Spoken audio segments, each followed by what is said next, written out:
नमस्कार दोस्तों, मैं दिनेश। पहले पिछली वीडियो में पढ़ा था अपन ने संख्या के प्रकार, संख्या पद्धति में। आज अपन पढ़ते हैं उन संख्याओं के गुणधर्म क्या क्या है।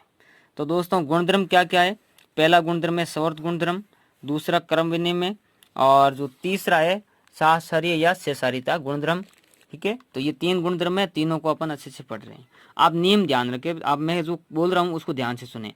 सवर्त गुणधर्म क्या होता है कि जो अपन संख्या ले रहे हैं, यानी संख्या मतलब क्या कह रहा हूँ मैं, अगर जो प्राकृत संख्या ले रहे हैं तो प्राकृत प्राकृत ही लेना है, पूर्ण संख्या ले रहे हैं तो पूर्ण पूर्ण ही लेना है, और पूर्णांक ले रहे हैं तो पूर्णांक पूर्णांक लेना है।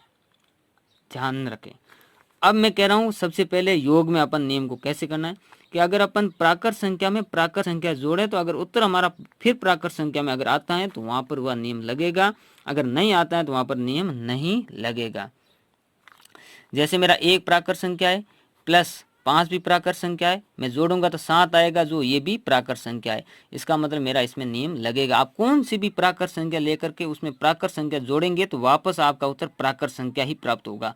तो उसे अपन बोलेंगे कि प्राकृत संख्या में सवत गुणधर्म लगेगा, यानी ये शर्त अप्लाई होती है। और या अपन पूर्ण संख्या ले रहे हैं तो पूर्ण संख्या में अपन को फिर पूर्ण संख्या ही जोड़नी है। अगर जोड़ें और वापस उत्तर बराबर पूर्ण संख्या में आए तो अपन बोलेंगे कि पूर्ण संख्या में ये नियम लगेगा। जैसे मैंने ये उदाहरण किए हुए, फिर घटाएंगे तो यानी प्राकृत में से प्राकृत घटाएं तो वापस प्राकृत आना चाहिए, जो कई बार नहीं आता है। जैसे मैं 1 - 1 करता हूँ, 1 प्राकृत है, ये भी प्राकृत है, लेकिन उत्तर मेरा क्या आया, 0, जो ये प्राकृत नहीं है। इसका मतलब घटाव में मेरा नियम नहीं लगेगा। गुणा करेंगे, 1 × 1 करेंगे तो यहाँ मेरा उत्तर 1 आएगा, जो ये भी प्राकृत, ये भी प्राकृत, ये भी प्राकृत, तो मेरा गुणा में लगेगा। जैसे मेरे राइट लगा है, योग में लगेगा, घटाव में नहीं लगेगा।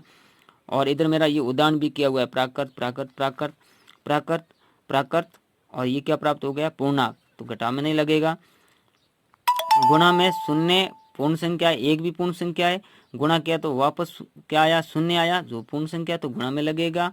भाग में, यानी मैंने प्राकृत संख्या में प्राकृत संख्या का भाग दिया, 3 में 1 का भाग दिया तो 3 आया, लेकिन जब उल्टा किया प्राकृत संख्या 1 में 3 का भाग दिया तो मेरा 0.333 आया, जो मेरा ये प्राकृत संख्या नहीं है, तो इसका मतलब भाग में नहीं लगेगा।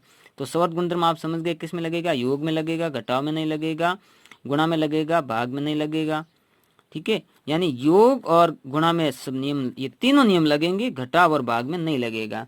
लेकिन समझ लेते हैं कि कैसे होता है। क्रम विनिमयता क्या होता है, क्रम को चेंज करना, यानी संख्या के क्रम को बदलने पर मान में कोई परिवर्तन नहीं आता है तो वह क्रम विनिमय गुणधर्म लगेगा, अन्यथा नहीं।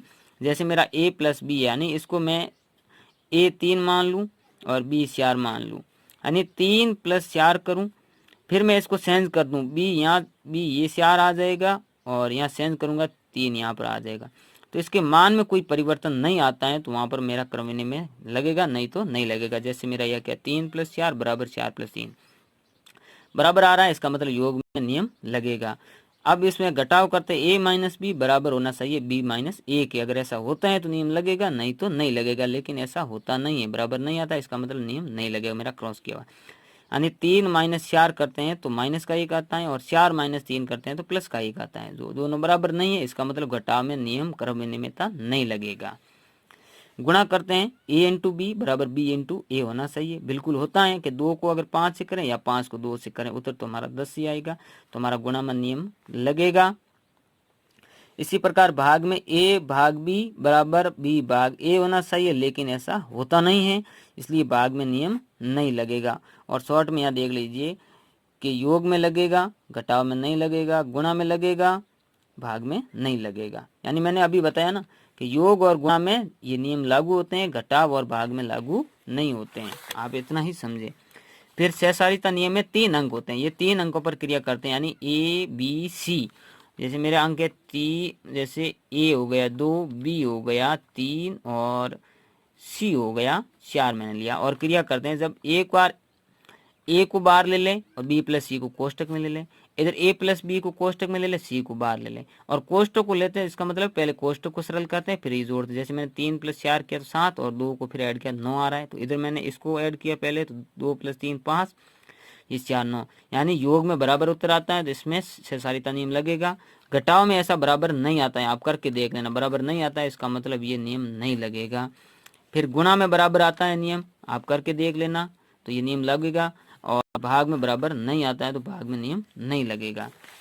और खास बात, ये प्रश्न कई बार पूछा जाता है।